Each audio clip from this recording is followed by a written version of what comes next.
Graphic tees and hats, phrases on clothing, cheugy. When does something stop being trendy and start being cheugy? And is it time to just stop trying ever to be up to date?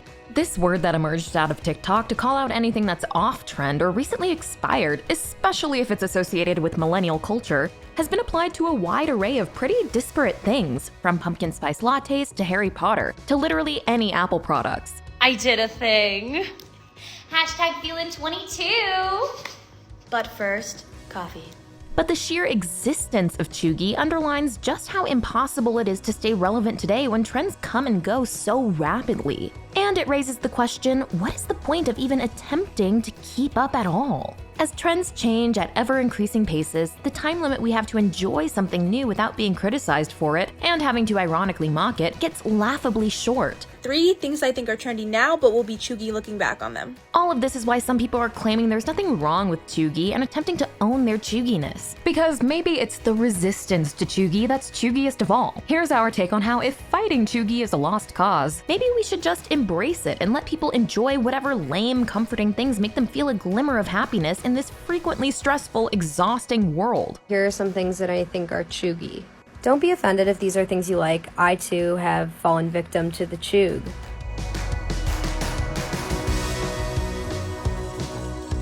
If you're new here, be sure to subscribe and hit the bell to be notified about all of our new videos.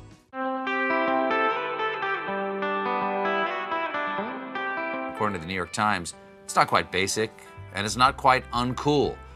And it can be used broadly to describe someone who is out of date or trying too hard. Cheugy is a Gen Z term coined by software developer Gabby Rassin while she was attending Beverly Hills High School in 2013, and then introduced to the wider culture via TikTok in the spring of 2021 by LA copywriter Hallie Kane. It's the opposite of trendy, stylish in middle school and high school, maybe, maybe not. Today, the list of things that are cheugy is ever growing. The tab's Lydia Venn throws in caring about the Kardashians, the color rose gold, and thinking Chrissy Teigen and John Legend are couple goals. The New York Times Taylor Lawrence adds Gucci belts with the large double G logo, being really into sneaker culture and anything chevron. While BuzzFeed news reporter Kelsey Weekman sums it up by arguing it's a new word for what was previously called the millennial girl boss aesthetic. We are turning the boardroom into the broad room. Cheugy is in part a marker of generational divide. It's not quite the same as basic, but a lot of things that Gen Z called cheugy would have been deemed basic by millennials. Your symptoms are completely in line with other basic bitches. You're into scented candles, you own a picture frame that says family on it. As Alex Luger put it to the New York Times, we were basic in our 20s and now we're cheugy in our 30s. But whereas basic was millennials poking fun at other millennials, Gen Z uses cheugy as a way to distance themselves from their out-of-touch, try-hard millennial elders. If you graduated college in the year 2015, you are most definitely cheugy. Gen Z's adoption of cheugy as a way to gently roast millennials feels in keeping with the much publicized, probably exaggerated generational wars between these two, which often focus on deeply trivial things, like skinny versus baggy jeans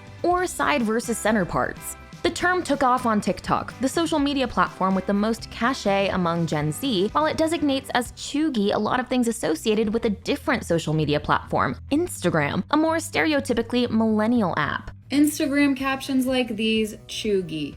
So glad I married this weirdo. Fluttering heart emoji. Getting the band back together. Hashtag all the wine. In fact, if you want a quick explainer for cheuginess, you could do a lot worse than listen to Bo Burnham's song White Woman's Instagram. Latte foam art.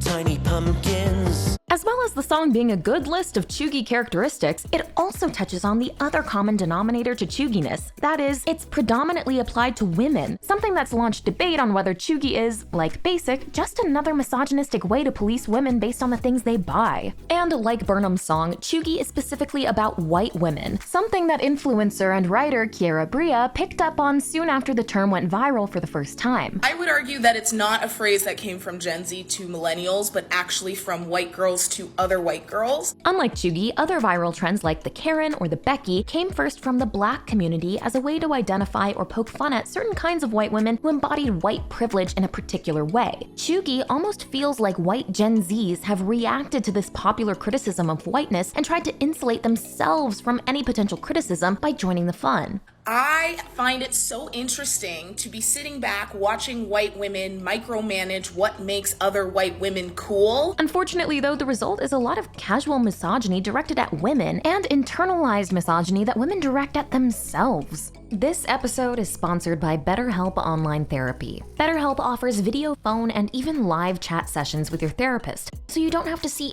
anyone on camera if you don't want to. It's much more affordable than in-person therapy, and you can be matched with a therapist in under 48 hours. Relationships take work, especially the most important one you can have in your life, your relationship with yourself. A lot of us will drop anything to go help someone we care about, but how often do we give ourselves the same treatment? It's really important to give myself some of the same love, attention, and understanding I give my friends and family, and that's why I invest in myself through therapy. BetterHelp lets me set aside time to focus on my emotional needs and goals so that I can be the best version of myself out in the world. It seriously has been so valuable for my overall happiness and self-esteem. Plus, it makes me a better friend and partner. Give it a try and see why over 2 million people have used BetterHelp Online Therapy. Takers get 10% off their first month at betterhelp.com/mytake. That's BETTERHELP.com/mytake.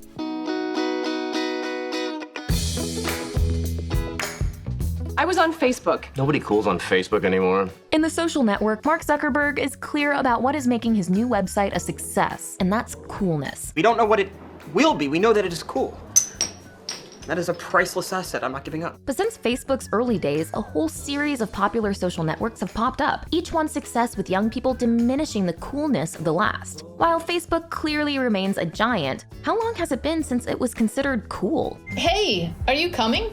Yeah, just gotta find something to wear. The word trend has been in use since the 50s and derives from a Proto-Germanic word for turn or revolve, which gets at how, by definition, trends are always in motion. What's in is already on its way to being out. When we think of trends from eras gone by, we can often organize them by decades. Over time, trends have been speeding up. In the early 90s, the laid-back slacker aesthetic of grunge was brought into the mainstream by bands like Nirvana, Soundgarden, and Pearl Jam. But by the middle of the decade, with that style becoming embraced by advertising in the fashion industry, the coolness of the grunge look became diluted. I don't get how guys dress today. I mean, come on, it looks like they just fell out of bed. Today, this cycle is happening on overdrive in a matter of months, weeks, days, or hours. It's no surprise that the Cheugy label emerged out of TikTok, as TikTok and social media more broadly have cultivated this new fast-paced trend ecosystem with their obsession with trends. On Twitter, trends officially can't last more than a day, while the term trending was born from Twitter hashtags. Thanks to social media, rather than trends trickling down from influential media voices, they get hoovered up from anyone who posts something viral. And instead of a small number of people doing something while everyone watches and slowly catches up, everyone starts doing it immediately, and the cycle from trendy to cheugy is very quickly complete. Cheuginess underlines just how short the life cycle of cool actually is now, because if we look at things that get called cheugy, some of them were actually seen as pretty cool not so long ago. Liking Harry Potter as an adult, for instance, comes up a lot. I personally don't want to be associated with people who still think that Harry Potter movies are a personality trait. It's an easy shorthand generational target for going after millennials who grew up with Harry Potter when it was first released. But in the 2010s, Harry Potter seemed like an untouchable, nearly universally beloved cultural treasure and was expanding its universe, undergoing a cultural revival. In 2016, Fantastic Beasts and Where to Find Them was released, and Harry Potter and the Cursed Child launched in London's West End, drawing praise for its more complicated investigation of Slytherin characters, as well as its progressive move of casting a black woman to play Hermione. Brown eyes, frizzy hair, and very clever white skin was never specified. She loves black Hermione. Yet while today the franchise is as successful as ever, its cultural capital was suddenly threatened when it was mired in the controversies associated with Fantastic Beasts actor Johnny Depp and J.K. Rowling. We can still love and cherish the story, but we can no longer economically support the franchise. Harry Potter is not the only cultural product whose newfound cheuginess aligns with a re-examination of its politics from this new generation. Arguably, the defining cultural product of the 2010s is the musical Hamilton, and the defining artist its creator, Lin-Manuel Miranda. First performed on Broadway in 2015, Hamilton epitomized Obama-era America's idea of the liberal progressive ethos. Immigrants, we get the job done. And Hamilton was undeniably cool, but Gen Z aren't as in awe of Lin-Manuel Miranda as millennials were. Back when I was just a little baby boy. boy from Queens. I was just a founding father from 1893. While Hamilton's original coolness stemmed from how fresh and different it felt to cast people of color as founding fathers and interpret national history through the medium of hip-hop, the show has faced a reappraisal, drawing criticism for not going further than casting to more radically question many of the dominant narratives of the founding fathers. Raise a glass to freedom. Ain't this about a bitch?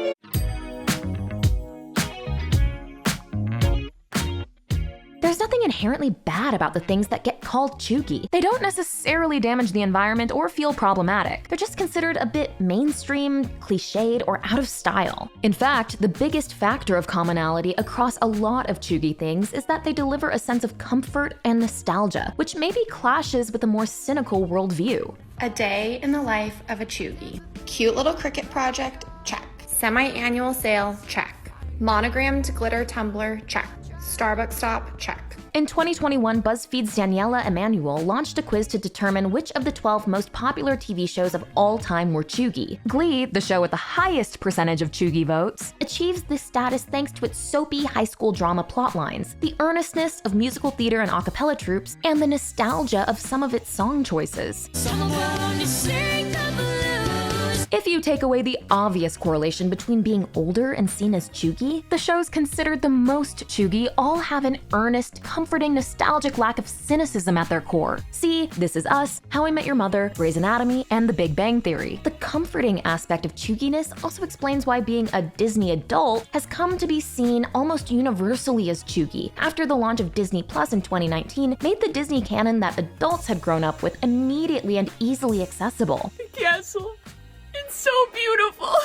But given the uncertain, anxious times we're living through, is it any wonder people are seeking out comforting, nostalgic, escapist media to consume? Friends, described by Emmanuel as objectively cheugy, may be dated and out of touch in many ways, yet its cheugy comfort food warmth makes it more popular than ever, with giant viewership, worldwide Friends Fest gatherings, and the recent Friends reunion. We just channeled all of our adoration and love for each other into Ross and Rachel.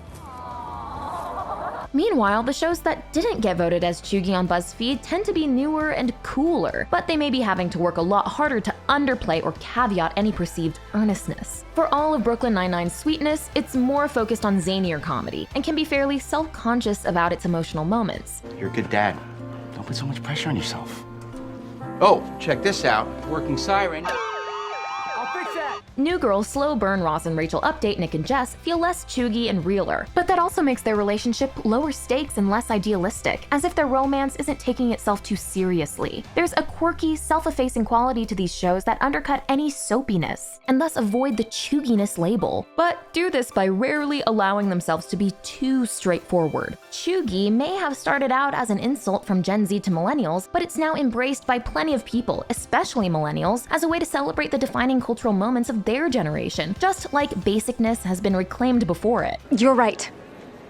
I am a basic bitch with a bad charm. Ironically, this act of reclamation may be enough to shed any cheugy association. Going back to the word's originator, Gabby Rassin explained in the New York Times that looking good for yourself and not caring what other people think, that confidence exudes non-cheuginess. So, can you really be cheugy if you're happily embracing cheugy purely for yourself? We've become used to being judged by the things we like, the culture we consume, the clothes we wear, and just generally what our taste is. But is that really the best way to understand who we are? The 2000s rise of the ultra-discerning hipster who prided themselves on their taste in chasing ever more exclusive trends Fixed gear bikes are over. was widely lamented and mocked by our culture at large. 2020 vision, just a bed of empty frames. Dressing like a nut, although I never got the grades. But today, complaining about cheugy feels like it comes from that same place, judging people based on the versions of themselves they put online, as if we should all spend endless effort and attention to how the public details of our style keep up with or stay ahead of mainstream trends. It's an exhausting expectation, and the end point is that everything you like will eventually become cheugy. So if cheuginess is inevitable, maybe we should embrace our inner cheug and just let people enjoy the things they enjoy without worrying about whether they're cool. Criticizing someone for self-consciously leaning into the things they love says more about the person throwing the insult. I am so basic and I'm owning it. This is The Take on your favorite movie, shows, and culture. Subscribe so you can watch all of our videos.